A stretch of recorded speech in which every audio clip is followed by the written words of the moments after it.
Hey YouTube, this is RobNuts1 here, and I'm here to review Arrow Season 4, Episode 2, The Candidate. So, this episode is pretty good. We basically have this villain called Anarchy trying to join the Hive organization.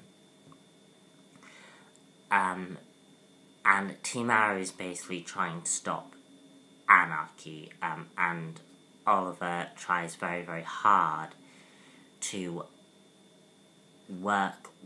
try and get Detective Lance to work with Arrow, with Team Arrow, try and get Team Arrow's help to stop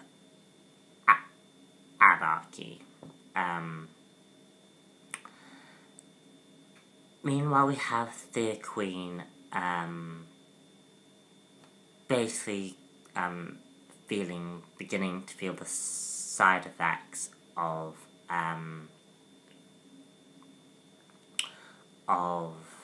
the Lazarus Pit. And we also have then Felicity trying to run a company.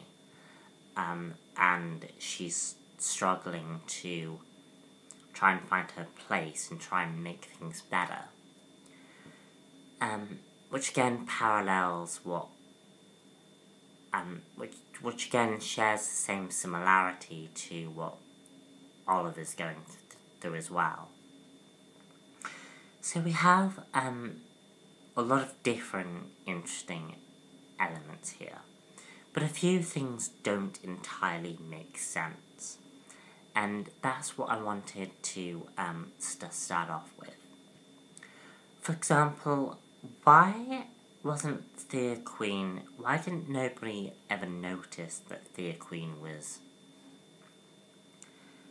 heading towards this more destructive aspect? And surely Oliver must have known that she was going to become unhinged. And yet, she continues to wear the costume. And that, to me, I did have a bit of a problem with. Because Oliver is putting his sister in a position where, where he's allowing his own sister to pursue a destructive lifestyle, knowing the fact that she's essentially a bit unhinged anyway. And whilst Roy was very similar, the thing is with Roy Harper is that Oliver sought to try and reverse that damage, whereas, there's this whole supernatural element with Thea, that Oliver knowingly allowed happen, and is now kind of allowing her to become this crazed vigilante, who, of course, is going to, set fire to someone. And that's really one of the biggest problems I have. Another problem that I had was we managed to contrive a reason for why Sarah Lance is coming back. And that is because Laurel basically wants to use the Lazarus Pit on her own sister, knowing the fact that Thea Queen is going through what she's going through. So let's pack our bags and go on a girl trip to Nanda Parbat so I can revive my dead sister, knowing the fact that it might not work, in order to make her a crazed vigilante lunatic.